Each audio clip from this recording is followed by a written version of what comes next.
নমস্কার, নবরত্ন কিচেনে আপনাদের সকলকে জানাই স্বাগত। আজ চলে এসেছি আবার একটা নতুন রেসিপি নিয়ে।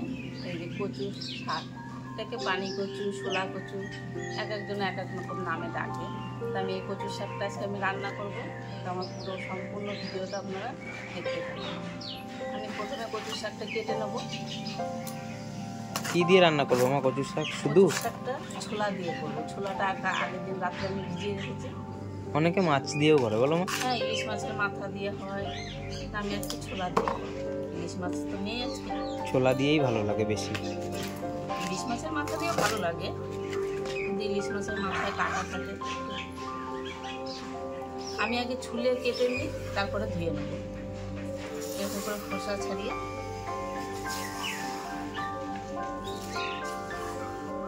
অনেকে হয়তো এই রেসিপিটা আমার প্রথম দেখছে, জানো? অনেকে হয়তো জানে না এটা খাওয়া যায়। খাওয়া যায়, অনেকে জানে না, অনেকেই জানে।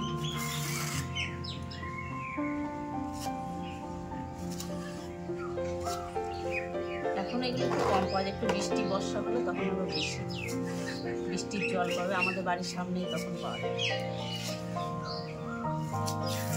এগুলো তো গলা বা কিছু ধরে নাকি মা? গলা চলে যায়। একটু সেদ্ধ করে ভাপ দিয়ে জল ফেলে নেব, এরকম এরকম করে দিয়ে নেব।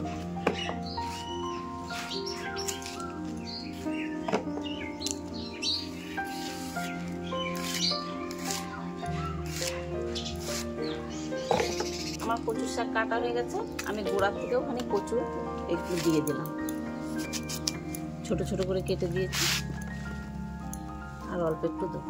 দেখে মনে হচ্ছে আমার অনেকটা না, কিন্তু কমে যাবে না? একটু হয়ে যাবে, অল্প একটু হয়ে যাবে।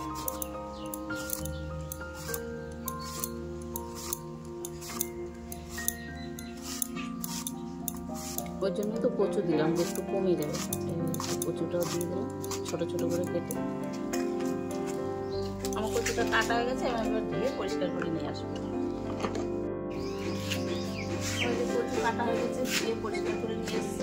এবার আমি কড়াইতে বসি, উনান ধরিয়ে নিয়েছি। এবার কড়াই দিয়ে দেবো জল।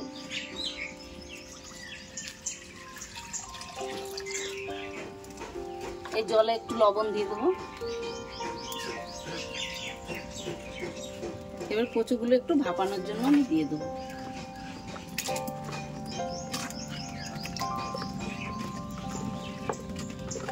কচুগুলো সব দিয়ে দিয়েছি, এবার একটু ঢাকা দিয়ে দেবো, একটু 5 মিনিট ভাপটা হোক।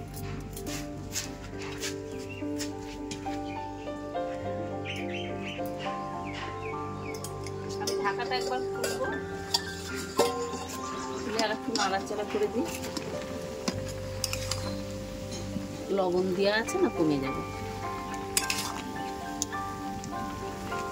একটু ফাঁকা করে আমি মাঝখানে ছোলাগুলো দিয়ে দেবো। ছোলাগুলো ওখানে সেদ্ধ হয়ে যাবে, সবগুলো দেবো না আমি।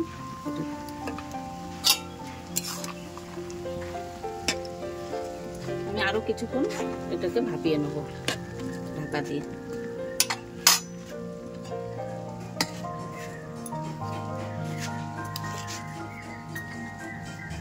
ততক্ষণ আমি রসুনগুলো ছুলে নিই।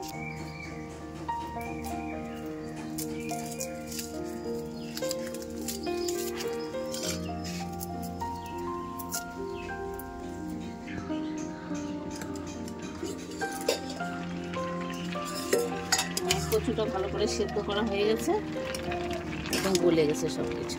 এবার আমি এটাকে ছেঁকে নেবো জলটা। আমি এরকম একটা ঝাঁঝরি নিয়েছি, এটার মধ্যে ঢেলে নেব।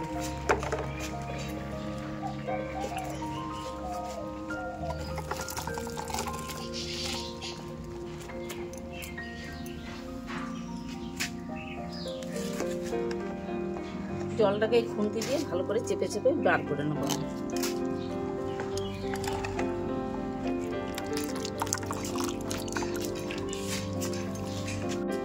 কড়াই দিয়ে পরিষ্কার করে নিয়েছি, এবার কড়াই দিয়ে দেবো সরষের তেল। সরষের তেলটা একটুখানি গরম হোক। তেলটা গরম হয়ে গেছে, এবার দেবো আমি ফোড়নে কালো জিরে, আর দেবো এখানে কটা চেরা কাঁচা লঙ্কা আর থেতো করে রাখা রসুন।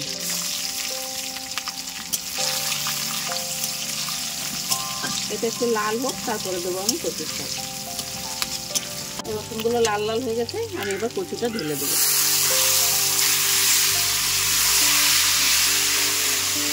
এবার দিয়ে দেবো লবণ। লবণ আগে দিয়েছি, তার অল্প দেবো, সেদ্ধর সময় দেওয়া ছিল। আর একটু দেবো হলুদ গুঁড়ো, আর দেবো একটু চিনি। আপনারা এরকম করে একবার কচুর শাক রান্না করে খেয়ে দেখবেন, ভাতের সঙ্গে আর কিচ্ছু লাগবে না, কচুর শাক দিয়েই ভাত খাওয়া যাবে। এবার একটুখানি ভালো করে রান্না করে নেব।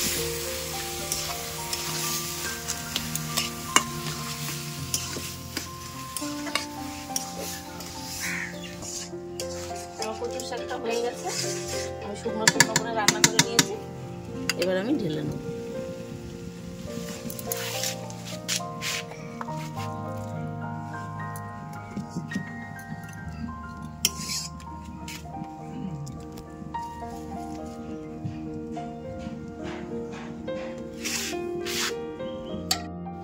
আমার কচুর শাক রান্না হয়ে গেছে।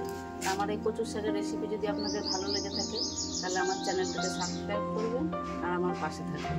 ততক্ষণ আপনারা সুস্থ থাকবেন, ভালো থাকবেন। দেখা হচ্ছে আবার অন্য কোনো রেসিপিতে। ধন্যবাদ।